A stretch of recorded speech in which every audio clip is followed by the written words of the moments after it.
Hello everybody, Abed's brother here, and today we're going to be taking a look at the performance of some old PCs versus Fallout 4. Fallout 4 was developed by Bethesda Game Studios, published by Bethesda Softworks, released on PC November 10th, 2015. It uses the Creation Engine and the DirectX 11 API. And you can see the minimum and recommended specs on screen here, though this I am testing after the big update that made it a little more demanding, so we'll see how it goes. But the first thing that I'm going to do is I'm going to turn vsync off. Now, on Windows, that's probably fairly straightforward, but this is Linux, so I'm going to show you how to do that. So you need to go to your home folder, do Control-H to show hidden files and folders, go to .local, share, and then you need to go to Steam apps, but compat data. And then you need to know the app number. The app number is 377160. Go to PFX, Drive C, Users, Steam User, and go to My Documents. And you can go to the My Games folder, Fallout 4, and there's Fallout 4 prefs.ini. And at this point, the procedure is the same as everything else. You need to do iPresentInterval equals 0. By default, it's 1. Change it to 0. Save and close. And then you need to set the prefs to read-only. So in Linux, that's can-only view for the owner. And if it's on a secondary drive, and you go to the secondary drive to the Steam library, to compat data, and again, you need to find the app and follow the same file path as before, but the difference here is that the compat data is located on the secondary drive, not on your root drive / home drive. Just something to remember. And in this case, the address is going to look a little weird because it says /MNT and then an address. That's just the mount point, the way Linux mounted the secondary drive. It'll be different for probably everybody. But the syntax should be similar, but the actual address, if you're trying this, will probably be different. First up, we will be testing the A10 7870K and the FirePro W5100. This is a little tricky to do because you can't access the settings menu from in-game. So it looks like we're at medium settings. Ambient occlusion is off and motion blur is off, of course. It's actually low settings with medium shadows. I don't understand the settings of, I sped this up in post too. It's actually low settings with medium shadows, I think. To me, if you have all the settings on medium, that's medium settings, but not for Fallout 4 apparently. And we're starting our benchmark run here. This is the way they're all going to start. We're here in the Far Harbor DLC, and we're just going to run through the fog to the main town we arrive at. And shadows are a medium just because the game looks really bad with low shadows. At least last time I tested it with low shadows, it looked terrible. So medium shadows it is. And it's good that we have a GPU with 4 GB of VRAM because we are using about 2.8. But ambient occlusion is a big killer, performance killer in this game. And CPU performance becomes very important in this game as well. You can see the A10 is about 80% here. So that's not a lot of leeway for additional objects to be loaded on screen. And you can see we're holding between 30 and 40 FPS. Now that we're in a more populated area, we're going to be dipping under 30, but not by much, not by much.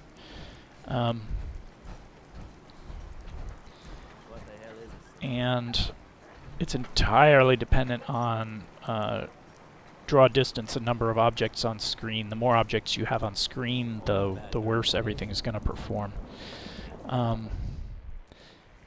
I actually thought Diamond City would be more demanding than it is here. I didn't realize Far Harbor is that much of a load. But I guess all those fog effects really mount up. We're just going to take a quick run around Diamond City here. And, so you're not really seeing the effects of vsync off right now because we're not topping 60. But that's the way a lot of this particular video is going to go. Performance is frequently going to depend on how good the CPU is. And that can be managed a bit with draw distance. And medium draw distance is where we're going to spend most of our time in this video. There is one GPU where we can enable ultra settings. But you'll have to wait till further in the video to see which one that is.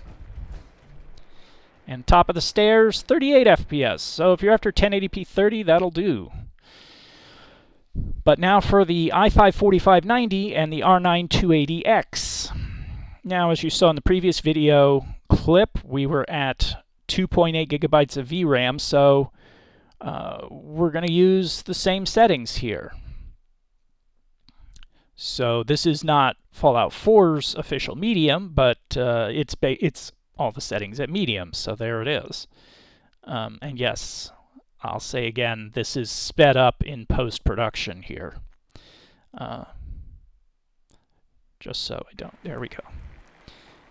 And 280X, immediately a big upgrade over the W5100, and the i5-4590, obviously a big upgrade over the A107870K. And you can see this makes a big difference. Same settings as before, but now we are up over 60 most of the time. I think it's great that you can get an old CPU like this, Haswell era CPU, locked too, it's not overclocked. A locked Haswell era CPU with 4 cores, and an R9 280X, which you can still get cheap on the used market these days. And you can sit down and you can play Fallout 4, and I think it looks pretty good for the for having medium on just about every setting. Ambient occlusion, though, is kind of disappointing that you lose ambient occlusion, but I mean, I'll give that up to get some more smoothness. Now you can see the i5-4590 is up at 75 to 85% utilization, so objects on screen and draw distance is a big deal. Is that a Pip-Boy? I've heard about those. And still, well, we dipped under 50 there. That's a little disappointing, but Diamond City, we're under 60, under 50. Okay. Some of that, the reason I run through the first part of this benchmark run through Diamond City is that one of the loads that gets placed on the CPU is streaming in new objects. So when you run through the environment, it actually forces the CPU to work harder. So that is on purpose. And that's why in a situation like this, you might see the frame rate dip when new stuff loads into the environment. Now, obviously, if we're out in the wilderness, like we were in that first part of the Far Harbor run, you saw the frame rate was between 60 and 70, so better CPU is probably going to give you better results, though unfortunately we won't know just how good because the 280X percentage usage in Mango HUD doesn't work, unfortunately. Top of the stairs, just about 60 FPS. Now we go to the FX-8320e and the R9 290, and we're going from Haswell to an FX chip in a CPU-demanding game. How do you think that's going to work? And the same settings as before. So the first 3 tests I've done here were all at basically medium settings, ambient occlusion off. That sounds so weird sped up. Yeah, little known fact, you can actually move the objects around on the loading screen with your keys. So, not too bad to start. We're at upper 60s, low 70s. We are a little CPU bottlenecked. You can see the way the usage of the R9 290 is bouncing around 85, 72, 85, 100%, but then it dips down, and it's dipping all over the place. The performance metric for percentage utilization on the R9 290 doesn't have a lot of gradation, I think that's the word. So it shows 100. It'll show 100% and then dip and then go back up and then go down and go up, and it's a CPU bottleneck. That's what it is. So with the FX-8320e, you can see we're getting about the same. Well, we're getting more performance out of the R9 290 than we did out of the 280X. But now let's go into the little town here, and you can see the FX-8320e is going to show its poor single-threaded capacity here. Turn around. Yeah, we're down at between 40, 42. The 280X with the Core i5 was at 50-ish. And here in Diamond City, hanging around 50 to 60. But I think the Haswell i5 is what's really making the difference in this game. FX-8320e obviously can get the job done, but you're going to have more frame dips and deeper frame dips. Like, it's going to dip more and more often if you're going to use an FX chip in this. I mean, I could play it like this. I'd probably do a 30 FPS lock just to smooth everything out. But I mean, if I'm going to play at these settings at 30 FPS, I don't even need an FX-8320e. You saw the A770K can basically do 1080p 30 FPS. So kind of makes the FX chip, it's not useless, but it's definitely underperforming. More clock speed would certainly help. But I lost the Silicon Lottery on that. So for test system 4, this is a big one. The i7 4790 and the Radeon RX 480, 8GB. So for this one, still at 1080p, but we're going to use ultra textures, and I have turned ambient occlusion on for this. So same settings now as before, but ambient occlusion on and ultra textures. So we'll see what. So we'll see more VRAM usage, and let's see what it does to the frame rate. And immediately at 1080p, we are over 90 here in Far Harbor. And this is, I could get by with the previous tests, but this is where it's like, okay, you're at ultra textures, medium settings, but you've got ambient occlusion on. I'm like, I don't think you need to turn any settings higher. It'd be nice to. But visually, I don't think it gets, the increase in visual appeal would take away too much frame rate for it to be really worthwhile, and it's a pretty good looking game at this point once you turn ambient occlusion on and get the ultra textures. So yeah, still a little bit some frame drops when loading in new stuff, but we are between 80 and 90 FPS on average out in the wilderness there at Far Harbor. Let's head into the town and see what happens here. We got plenty of cores and threads, and we dipped under 60 there briefly.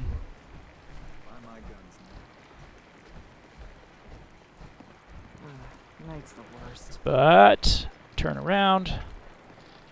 We're still right around 50. That seems to be what Haswell does in this scene. Top of the steps in Diamond City. Diamond City doing a little bit better. The frames aren't dipping quite as much as with the i5. And that's the extra threads there. You can see the 4790 is at between 60 and 70 percent utilization most of the time here. So having 8 threads definitely helps here. 4790 is, in my opinion, just such a legendary CPU. You know, this is a system you could build for pretty cheap money, even especially in today's environment. And if Fallout 4 is your game, this will get you going.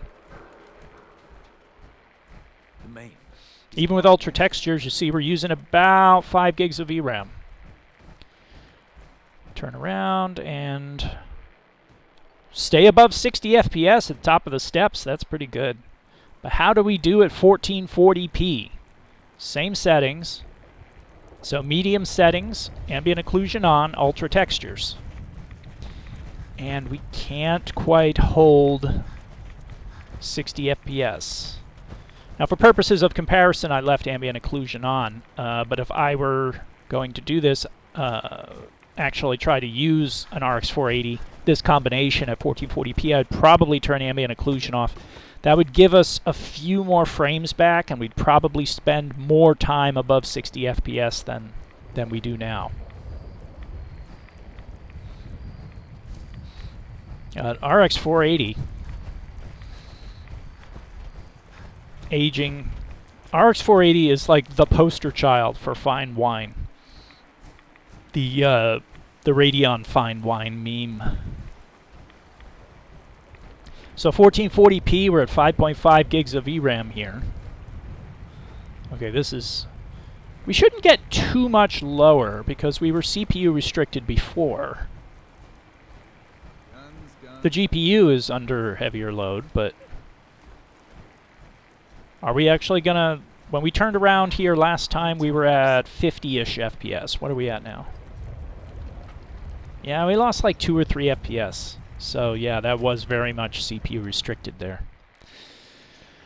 Now in Diamond City,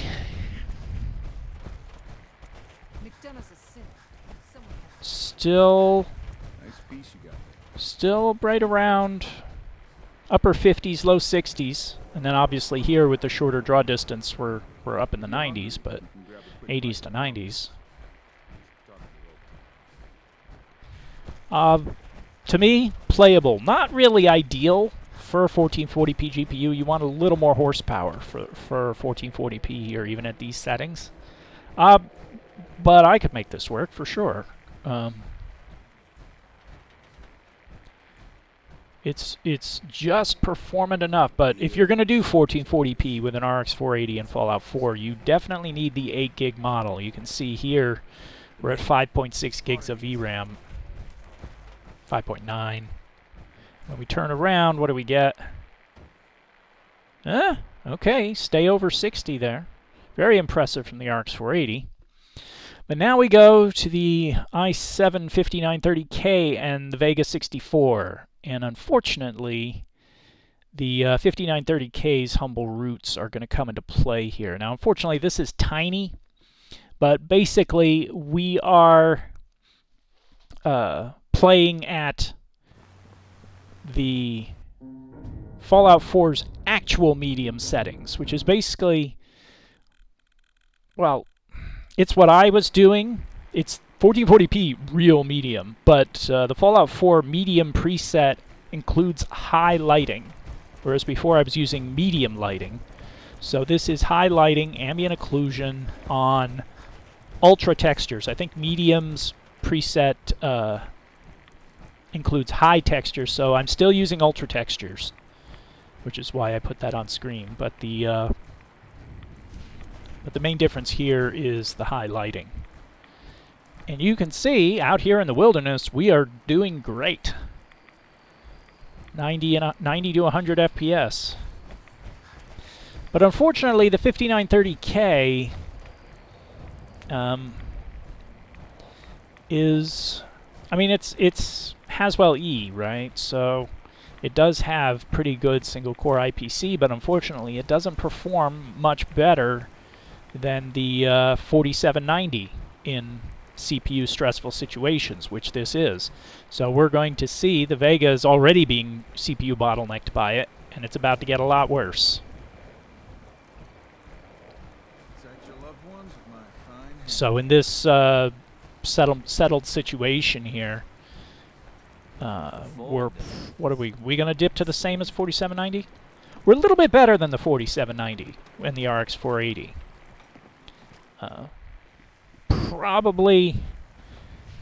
Probably because Haswell E being X99 will have additional level 3 cache that might help.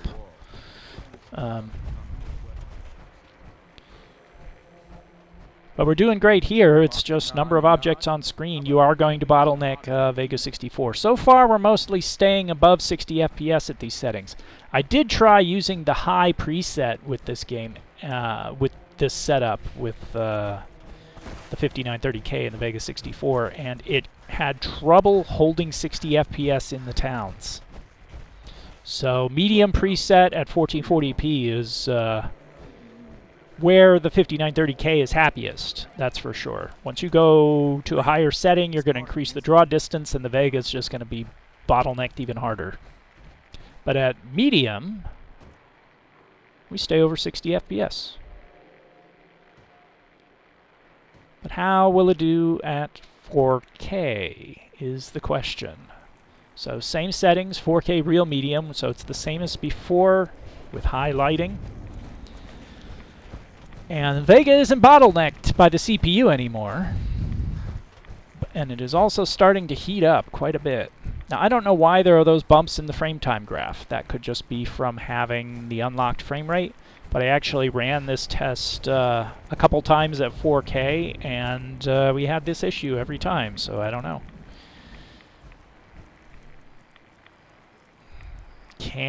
Having trouble holding 60 FPS at 4K medium. Which is a little disappointing. I feel like Vega should do 4K medium on this game and hold 60 FPS. I never ran it at 4K. When I was using it myself, I only ever ran it at 1440p. But it seems like 4K medium should be a not unreasonable expectation. Now here I'm expecting almost the same frame drop as before. We're just not going to be as CPU bottleneck this time because of the higher resolution. Yeah, that's about the same as the i7 4790. And here, staying above 60 FPS, which by default is the magic number for Fallout 4. Some animations can get very funny when you hit higher frame rates in Fallout 4. I don't know if that's the case in the after the new update. I don't know if they decoupled animations from frame rate or not.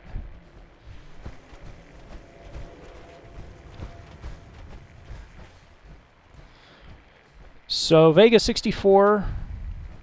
Oh, we're hitting pretty good hotspot temp there, aren't we? Vega 64 doing okay at 4K medium. This is playable. Just the 5930K definitely holding back the Vega 64 at 1440p. Just something to keep in mind.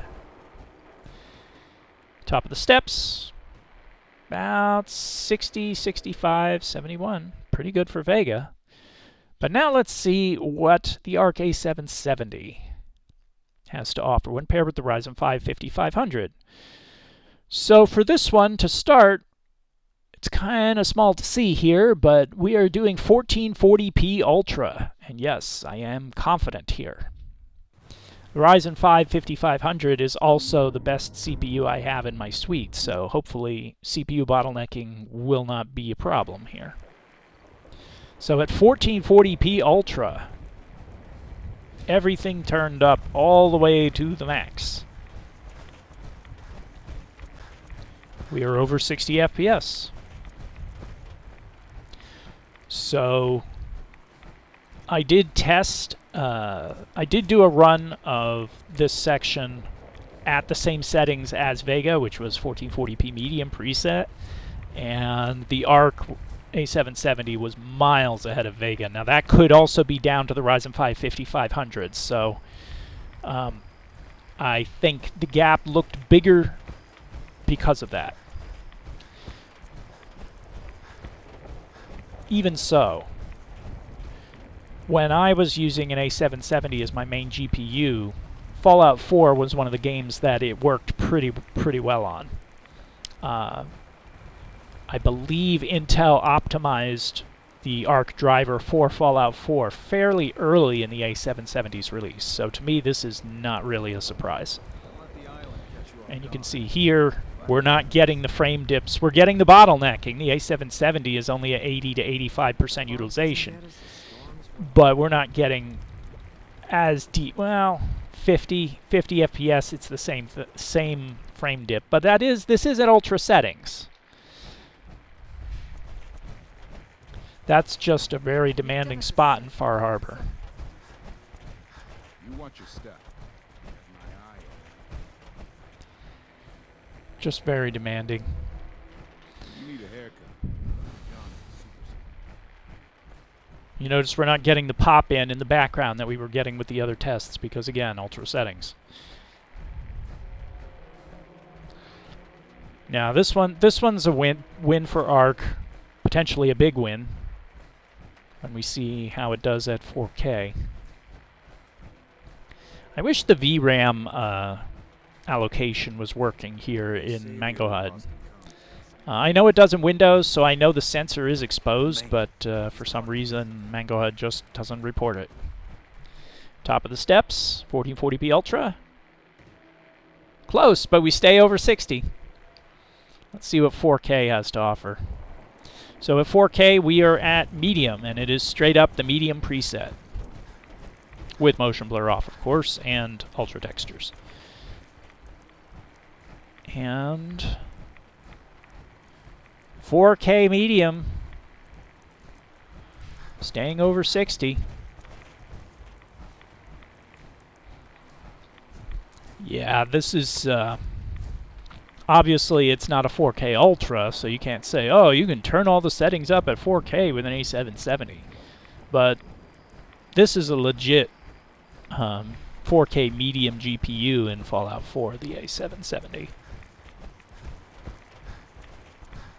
That's great. Though, you know, I was checking prices on the A770 this morning. They've gone up. They are not...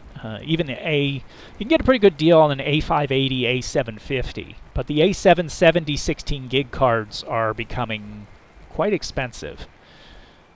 I got mine during a drop in prices, so maybe not quite the bargain it was. That's one reason why I wish the VRAM counter was working. And we stay over 60. It's the only one here. We drove, oh, 59. Come on. 4K medium, Diamond City.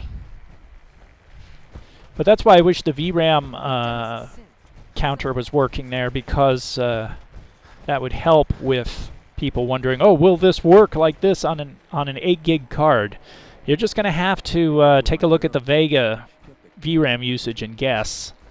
In my experience, Intel uses maybe half a gig more VRAM than Radeon in a comparable scene.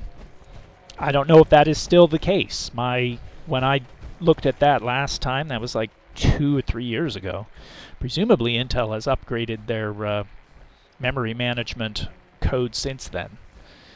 So Vega's pretty close. You could definitely do this on an 8 gig card, I'm pretty sure. You can still get some very good deals out there on the A750 and A580. But 4K medium on the A770, this is one heck of a GPU in Fallout 4. So if you stuck with me all the way to the end here, this was quite a long video to put together, but Fallout 4 generally runs pretty great in Linux, and you can get some very good performance across all the systems I tested. The Vega was a disappointment because that was definitely held back by the 5930K. And it just shows how CPU demanding Fallout 4 really is. I think the best bargain out of this lot is the i5-4590 and the R9 280X. I mean, you can get those parts really cheap right now, and the performance at 1080p with medium settings is very good in my opinion. I mean, you can definitely play the game and have fun with that. But if you're after higher resolutions and higher settings, you need to pair the Vega with something better, maybe a first-gen Ryzen chip or something. But the Intel Arc A770 is definitely the big winner here. That's all I got for you today. If this video is useful to you, please give it a thumbs up, and thanks for watching.